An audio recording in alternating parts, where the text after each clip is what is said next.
BJP की रणनीति हमेशा चुनाव के वक्त ध्रुवीकरण का होता है। गृह मंत्री आए 16 तारीख को, बाद में असम के मुख्यमंत्री आए 18 तारीख को, और उन्होंने ऐसे खतरनाक यहां भाषण दिए। कांग्रेस पार्टी की एक प्रतिनिधि मंडल इलेक्शन कमीशन को गया, हमने शिकायत की और इलेक्शन कमीशन ने असम के मुख्यमंत्री को एक नोटिस भेजा। पर यह कोई नई बात नहीं है। जब भी चुनाव का वक्त आता है, प्रधानमंत्री, गृह मंत्री, उत्तर प्रदेश के मुख्यमंत्री, असम के मुख्यमंत्री, कर्नाटका हो या तेलंगाना हो या राजस्थान हो या मध्य प्रदेश हो और यहां छत्तीसगढ़ हो, सिर्फ एक ही भाषा है, एक ही एजेंडा है, वो ध्रुवीकरण।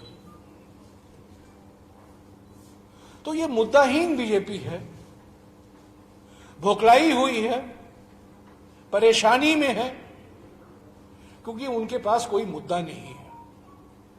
तो पहली बात तो मैं ये स्पष्ट कर देना चाहता हूं कि ये चुनाव 2023 के विधानसभा के चुनाव छत्तीसगढ़ में एक मुद्दाहीन पार्टी एक तरफ, ध्रुवीकरण में विश्वास रखने वाली पार्टी एक तरफ, और दूसरी तरफ कांग्रेस पार्टी, जिन्होंने पिछले 5 साल तक सुशासन दिया है छत्तीसगढ़ के किसानों के लिए, महिलाओं के लिए, युवाओं के लिए, व्यापारियों के लिए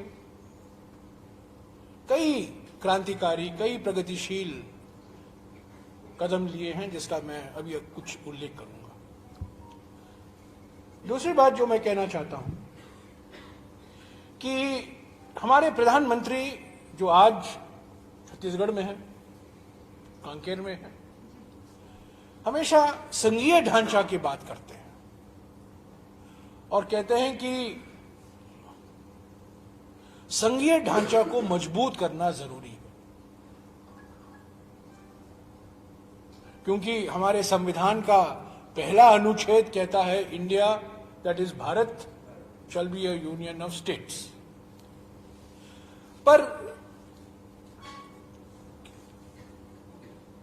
कथनी और करनी में जमीन आसमान का फर्क है। कहते हैं मैं संघीय ढांचा में विश्वास रखता हूं, संघीय ढांचा को मैं मजबूत करना चाहता हूं, पर हकीकत यह है कि रोज इस संघीय ढांचा पर आक्रमण होता है, और जो राज्य सरकारें हैं जहां बीजेपी सत्ता में नहीं है, खूब प्रयास किया जाता है केंद्र सरकार की ओर से कि इन राज्य सरकारों के सामने परेशानी हम डालें, इनको काम नहीं करने दें। इनसे जो यहां के मुख्यमंत्री के से जो पत्र आते हैं और जो निवेदन किया जाता है, उसको हम नहीं स्वीकारें। और मैं आपको 1 या 2 मिसाल देना चाहता हूं छत्तीसगढ़ से लेकर। 2020 में अक्टूबर के महीने में मोदी सरकार ने यह निर्णय लिया कि यहां steel plant, Nagarnar steel plant Chhattisgarh में, उसका हम निजीकरण करेंगे। कांग्रेस पार्टी ने इसका विरोध किया। यहां के मुख्यमंत्री ने प्रधानमंत्री को खत लिखा, बघेल जी ने, और कहा कि हम इस इस्पात कारखाने का निजीकरण नहीं चाहते हैं। 20 साल लगे हैं, भिलाई के बाद यह बड़ा कारखाना यहां बना है छत्तीसगढ़ में। हमारे देश का औद्योगिकरण की शुरुआत 1950 के दशक में भिलाई से ही शुरू हुआ था। पंडित नेहरू यहां आए थे और भूपेश बघेल जी ने खत लिखा प्रधानमंत्री को कि अगर आप नहीं चलाना चाहते हैं, एनएमडीसी नहीं चलाना चाहती है, तो हमें दीजिए, छत्तीसगढ़ सरकार चलाएगी। पर वो मांग नहीं स्वीकारी। और गृह मंत्री बोलते हैं और प्रधानमंत्री बोलते हैं इसका निजीकरण नहीं होगा। ये बिल्कुल झूठ है, क्योंकि 2020 में और 2022 में मोदी सरकार की ओर से घोषणा की गई थी कि नगरनार स्टील प्लांट बेचा जाएगा। किसको बेचा जाएगा वो अलग बात है। इस सरकार में जब सार्वजनिक संपत्ति बेचा जाता है, सिर्फ एक व्यक्ति खरीदता है, उसका नाम मैं नहीं लूंगा, आप लोग सब जानते हैं। और प्रधानमंत्री अब बोलते हैं, गृह मंत्री अब बोलते हैं ये निजीकरण का प्रस्ताव कहां से आया? ये तो प्रस्ताव ही नहीं है। 2020 में 2022 में इन्हीं की सरकार ने घोषणा की थी। हमने इसका विरोध किया, छत्तीसगढ़ के मुख्यमंत्री ने इसका विरोध किया। मैं कहना चाहता हूं कि मोदी सरकार की निगाहें न केवल नगरनार इस्पात कारखाने पर है, पर भिलाई का भी निजीकरण कर देंगे। वो सारे के सारे एयरपोर्ट, बंदरगाह, इस्पात के कारखाने, वाजपेयी जी के जमाने में कोरबा का, बाल्को का प्लांट, वो भी उसको भी बेचा गया। तो सार्वजनिक संपत्तियां जो कांग्रेस पार्टी ने खड़ी की है पिछले 60-70 सालों से, उसको आज बेचा जा रहा है, अपने दोस्तों को बेचा जा रहा है। तो एक तो ये मिसाल है, और कई ऐसे मिसाल मैं दे सकता हूं आपको जहां कांग्रेस की सरकारें हैं और मोदी सरकार हमेशा ये प्रयास करती है कि ये नॉन कोऑपरेशन मूवमेंट हम चलाएं इन सरकारों के साथ।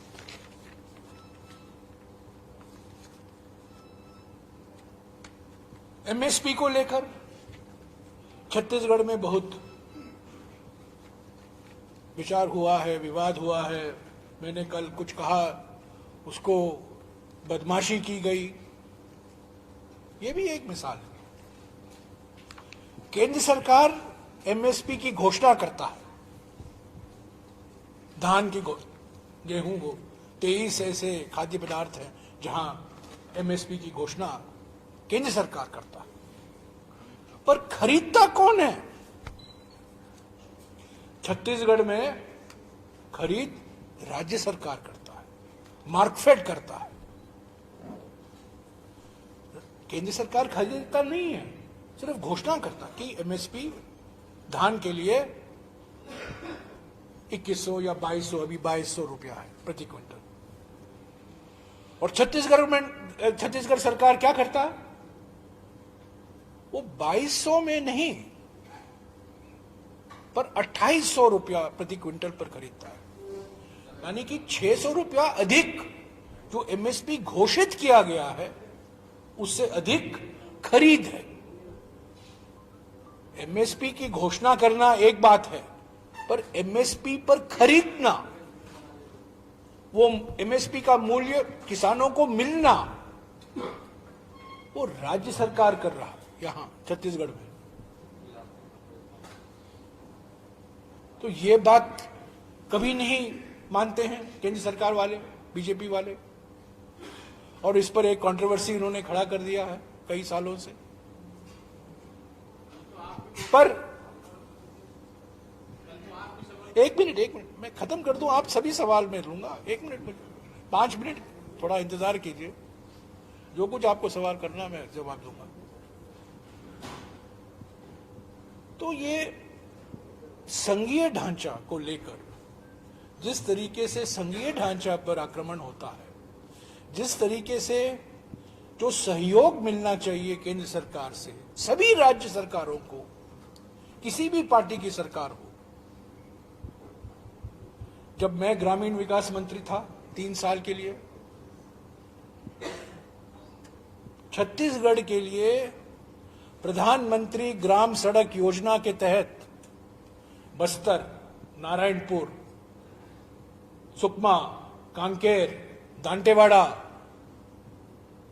ऐसे जिलों के लिए कभी पहले इतनी अनुमति नहीं दी गई थी ग्रामीण सड़कों के लिए जितना कि 2011 और 2014 के बीच में दिया गया। पर हमने कभी पीछे नहीं हटा। हमने कहा ये छत्तीसगढ़ की मांग है कि ग्रामीण सड़क बने, और एक योजना है प्रधानमंत्री ग्राम सड़क योजना। हमने कभी, मनमोहन सिंह जी की सरकार ने कभी कोई भेदभाव नहीं किया। Mahatma Gandhi national rural employment guarantee act हो या महिला स्वयं सहायता समूहों की जो परियोजना थी आजीविका, या प्रधानमंत्री ग्राम सड़क योजना हो, या खाद्य सुरक्षा कानून हो, इसमें कोई भेदभाव नहीं किया गया। जो राज्य सरकारों की संवैधानिक अधिकार और संवैधानिक हक बनता है उसको मनमोहन सिंह जी की सरकार ने पूरा किया। पर हकीकत आज बिल्कुल विपरीत है। तीसरी बात जो मैं कहना चाहता हूं कि कांग्रेस पार्टी ने अब तक 17 गारंटी की घोषणा की है। ये वादे हैं, ये छत्तीसगढ़ के किसानों के लिए, छत्तीसगढ़ के महिलाओं के लिए, छत्तीसगढ़ के युवाओं के लिए, छत्तीसगढ़ के पिछड़े वर्गों के लिए, आदिवासियों के लिए, दलितों के लिए ये गारंटी की घोषणा हमने की है। कल से, यानी कि कल राज्य की स्थापना दिवस था 1 नवंबर, पहला गारंटी कल से ही लागू हुआ। और वो गारंटी क्या था कि अब तक राज्य सरकार प्रति एकड़ 15 क्विंटल धान खरीदती थी।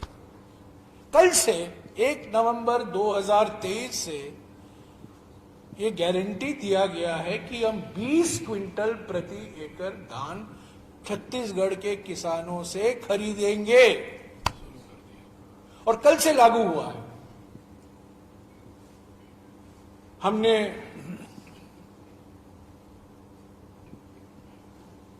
कर्ज माफी का वादा किया है, गारंटी दिया है किसानों के लिए। छत्तीसगढ़ के युवाओं के लिए केजी टू पीजी निःशुल्क शिक्षा का वादा हमने किया है। इंजीनियरिंग और मेडिकल कॉलेज भी इसमें शामिल किया जाएगा। हमने महिलाओं के लिए आज छत्तीसगढ़ में एक गैस सिलेंडर का दाम 989, उसको 500 रुपया सब्सिडी सीधे महिला के खाते में जाएगा, यानी कि 500 रुपया घटेगा।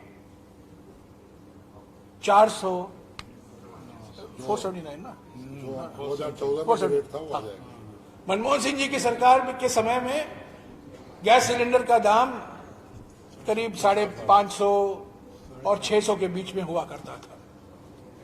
अभी आप जानते हैं देश भर में अलग अलग राज्यों में अलग अलग दाम है, पर यहाँ कुछ राज्यों में 1100 है, कुछ राज्यों में 1200 है। पर यहाँ हमने गारंटी दी है छत्तीसगढ़ की महिलाओं के लिए कि आपको 500 रुपया प्रत्यक्ष रूप से डायरेक्टली आपके खाते में जाएगा, ताकि गैस सिलेंडर का दाम कम हो। तो ऐसे कई हमने गारंटी दिए हैं किसानों के लिए, युवाओं के लिए, महिलाओं के लिए, स्वास्थ्य के लिए। कोविड के बाद में स्वास्थ्य एक विशेष महत्व रखता है, तो सबके मन में ये चिंता होती है, इलाज मैं कैसे कर पाऊंगा या कर पाऊंगी।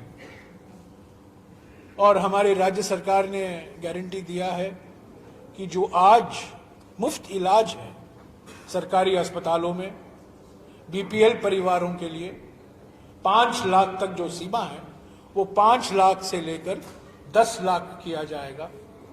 और जो बीपीएल परिवार नहीं है, जो एपीएल परिवार है, कि जिनको सीमा आज 50,000 रुपया है मुफ्त इलाज का, उसका 5 लाख किया जाएगा।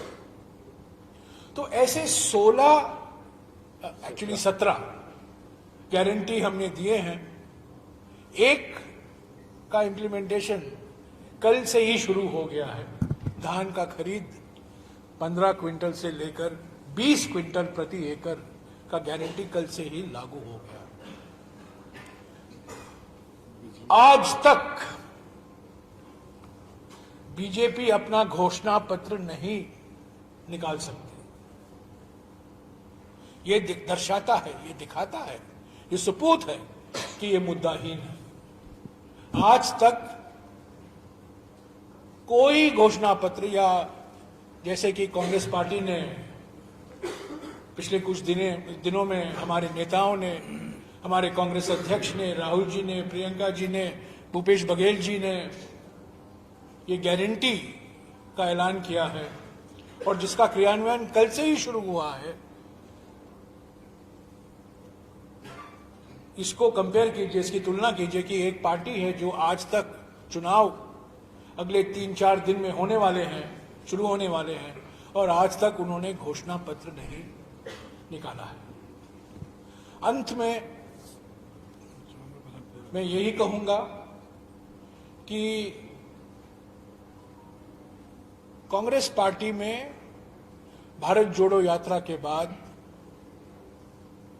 हिमाचल प्रदेश के चुनाव के नतीजे के बाद, कर्नाटका के चुनाव के नतीजे के बाद एक नई उमंग आई, आत्मविश्वास बढ़ा है, नई ऊर्जा दिखाई दे रही है। हमारा पूरा संगठन एकजुट होकर सामूहिक तरीके से लगा हुआ है। हमें पूरा विश्वास है, जो हमारा कैंपेन स्लोगन भी है, भरोसा बरकरार, फिर से कांग्रेस सरकार। हमें पूरा विश्वास है कि हमें फिर से कांग्रेस पार्टी को छत्तीसगढ़ की जनता का विश्वास मिलेगा, जनादेश मिलेगा, स्पष्ट जनादेश मिलेगा, ताकि जो हमने जो वादे किए हैं किसानों के लिए, महिलाओं के लिए, युवाओं के लिए, वंचित वर्गों के लिए, अगले 5 साल में एक और हमें मौका मिलेगा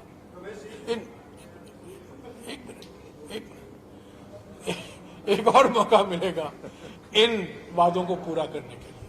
शुक्रिया। अभी आप एक एक करके मुझे सवाल पूछिए, मैं सभी सवालों का जवाब दूंगा। दो नेता आए थे यहाँ पर, सतपाल महाराज जी और उसके पहले हेमंत बिश्व शर्मा। सवाल उनके सामने भी था। असम के मुख्यमंत्री आए थे, उत्तराखंड से सतपाल महाराज जी आए। दोनों का एक ही था, शराब घोटाला, रेत घोटाला, कोयला घोटाला, सो घोटाला। इस पर इतना ही हेमंत बिश्व शर्मा ने कहा। सवाल ये था कि क्या ईडी कांग्रेस शासित राज्यों को परेशान कर रही है? उनका कहना है कि ईडी को तो स्वागत करना चाहिए। देखिए, असम के मुख्यमंत्री एक सिंबल है, एक प्रतीक है। ये हमारे देश में सबसे बड़ा ब्रांड वॉशिंग मशीन का बीजेपी ब्रांड वॉशिंग मशीन है, और असम के मुख्यमंत्री इस वॉशिंग मशीन के अंदर जाकर निकले हैं। वो कपड़े छोड़िए, अभी आज के कपड़े देखिए, वो दाग सब निकल गए होंगे।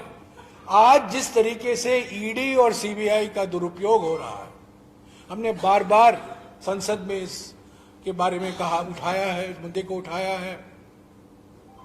हमने सभी विपक्ष पार्टियों ने एक होकर सुप्रीम कोर्ट में भी हमने एक पिटीशन दिया है। ये ईडी और सीबीआई चुनाव के वक्त अचानक एक्टिव हो जाते हैं, सक्रिय हो जाते हैं। और एक इनका जवाब दे रहा हूं, आपका सवाल भी लूंगा। तो मेरा यह कहना है कि ईडी और सीबीआई ये मुद्दाहीन बीजेपी है, और ईडी और सीबीआई के सहारे ये चुनाव लड़ रहे हैं। ये कर्नाटक में भी इन्होंने किया, कर्नाटक की जनता ने इनको जवाब दिया। छत्तीसगढ़ में भी यही कर रहे हैं, छत्तीसगढ़ की जनता भी इनको ऐसे ही जवाब देगी। हाँ जी, आप ये पहले से एक मिनट ये पहले से कोशिश कर। पाठक जी का हो जाएगा। एक मिनट पाठक जी के बाद ले लेंगे ना, वो पहले से बोल रहे। एक मिनट पहले से पाठक जी। हाँ। कौन से घुसपैठ?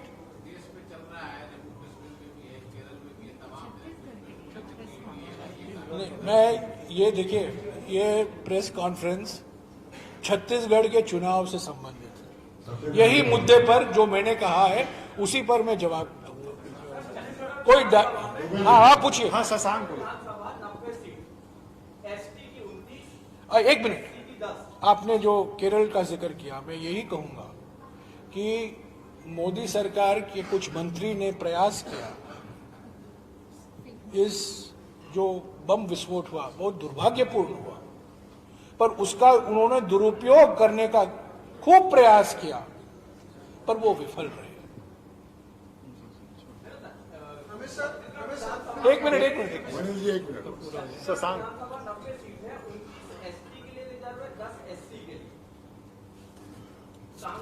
हाईकमान ने छत्तीसगढ़ में पहला मुख्यमंत्री एसटी दिया, जो कि बाद में फर्जी सिद्ध हुआ। क्या आप माफी मांगेंगे? हमने इस चुनाव के संदर्भ में, मैं इतिहास में नहीं जाना चाहता हूं, इस चुनाव के संदर्भ में राहुल जी ने बार बार कहा है कि जाति जनगणना करना जरूरी है, क्योंकि जब आप मरीज हैं, आपको इलाज करना पड़ता है, आप जाते हैं डॉक्टर को और डॉक्टर कहता है आप एक्सरे कराओ, तो ये जाति जनगणना हमारे समाज का एक एक्सरे के माफिक है। और इसको बार बार राहुल जी ने दोहराया है कि ये एक्सरे करना जरूरी है, और उसके बाद में जो कदम लेने हैं, हमारे समाज में जो विषमताएं हैं अलग अलग वर्गों के बीच, उस विषमता को हम कैसे हटाएं, आरक्षण एक कदम है। तो एक मिनट, तो ये जो अब इस चुनाव के संदर्भ में जो हमने कहा है, मैं वही कहूंगा कि जातिगत जनगणना न केवल इस राज्य में बल्कि सारे देश में होना जरूरी है। एक एक करके रवि जी आप एक एक करके इनको बोल रवि जी आप ये पत्रकार सम्मेलन कांग्रेस पार्टी और छत्तीसगढ़ के चुनाव के संदर्भ में है। मैं इंडिया पार्टी के बारे में कुछ नहीं कहूँगा। राजा एक मिनट, इनका प्रश्न पूरा होने, आप पूरा करिए। इनका प्रश्न पूरा होने दो ना। रवि आप पूछ चुके हैं, एक मिनट आप पूछ चुके हैं, उनका हो जाने दीजिए ना फिर। आप बोलिए आप तय कीजिए ना।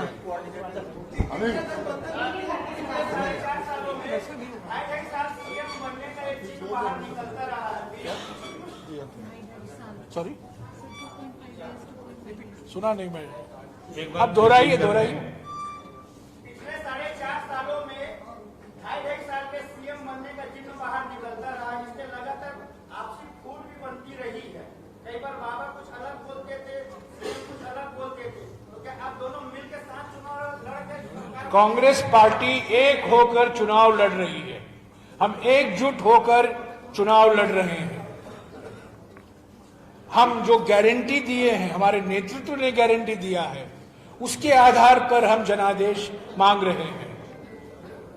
भरोसा बरकरार, फिर से कांग्रेस सरकार के नारा के आधार पर ही हम जनादेश मांग रहे हैं। हम एक हैं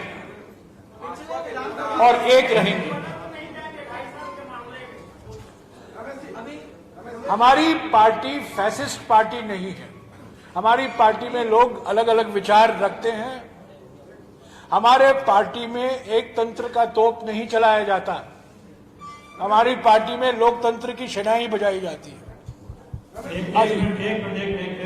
पहले आप बोले, उसके बाद आपने मुझे कहा था, फिर आपने सबको चारों लोग एक एक करके उसके बाद आप खड़े जिस तरीके से आपके बारे में जो यशोगान भी किया गया, उसके तहत मैं भैया आपसे सवाल का जवाब चाहता हूं पहली बात ये कि प्रधानमंत्री नरेंद्र मोदी बोलते हैं कि धान का जो समर्थन मूल्य है वो केंद्र सरकार देती है, राज्य सरकार बोलती है कि केंद्र सरकार, हाँ, राज्य सरकार बोलती है हम देते हैं। अब इस दोनों एक बार रुके, मेरा ये प्रश्न नहीं है, अब ये दोनों में जनता कैसे समझे कि दोनों को बात तो ठीक है, लेकिन आप अभी बोल रहे हैं कि भिलाई स्टील प्लांट को प्राइवेटाइजेशन करने की मंशा है और नगरनाथ की मंशा है। मेरे को ये बताइए, प्रश्न मेरा ये है कि ये प्राइवेटाइजेशन की जो शुरुआत है वो किसने की थी? मनमोहन सिंह जी ने कितने नहीं, गलत है। पहला प्राइवेट, सुनिए ना, एक मिनट, पहला प्राइवेटाइजेशन हमारे देश में बाल्को का हुआ, बाल्को का, कोरबा में बाल्को का हुआ, वो वाजपेयी जी की सरकार। उसके पहले आईपीसीएल का प्राइवेटाइजेशन हुआ बड़ौदा में। आपने, एक मिनट, आपने जो सवाल पूछा है बहुत महत्वपूर्ण सवाल है। हमारे देश में, एक मिनट, हमारे देश में दो ही राज्य हैं जहां एफसीआई जो केंद्र सरकार की संस्था है धान खरीदता है, वो पंजाब और हरियाणा। छत्तीसगढ़ में राज्य सरकार की संस्था खरीदता है, मार्कफेड। एफसीआई नहीं खरीदता, केंद्र सरकार नहीं खरीदता, राज्य सरकार खरीदता है। दो, वास्तविकता ये है, हकीकत ये है कि एमएसपी की घोषणा केंद्र सरकार करता है, जहां केंद्र सरकार की संस्था नहीं है। अरे सुनिए ना, सुनिए ना, घोषणा करना और खरीदना अलग बात है। जो मैं कह रहा हूं, खरीद की बात कर रहा हूं, जो किसानों को मूल्य मिलता है वो राज्य सरकार के बजट से आता है। यही हकीकत है। इस हकीकत को प्रधानमंत्री ऐसे तो माहिर हैं, वो सच को भी झूठ बना सकते हैं, झूठ को भी कभी कभी सच बना लेते हैं। तो इस हकीकत से वो भाग नहीं सकते, क्योंकि यहाँ एफसीआई केंद्र सरकार की संस्था धान नहीं खरीदता है। ये बार बार मैं दोहराता हूँ।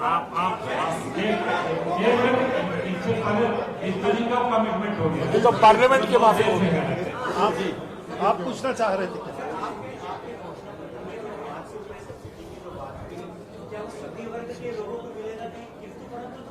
कौन सा सॉरी? गैस का सिलेंडर का 500 सब, हाँ, सभी को मिलेगा, सभी को मिलेगा। गैस सिलेंडर सभी परिवारों को मिलेगा जो गैस का इस्तेमाल करते हैं। इससे रिलेटेड है सवाल मेरा भी कि जब बेरोजगारी भत्ते की घोषणा की गई थी, हाँ, तो उसके टर्म्स कंडीशन उस समय क्लियर नहीं किए गए थे। अभी भी जब सब्सिडी देने की बात की जा रही है और 200 यूनिट जो बिजली की बात है, उसमें भी पूरी तरीके से वो क्लियर क्या नहीं वो पढ़ लो ना, पढ़ लो ना, वो जो हमने गारंटी दिया है सबको, उसमें कोई संदेह नहीं है। जो कल हमने छापा भी है,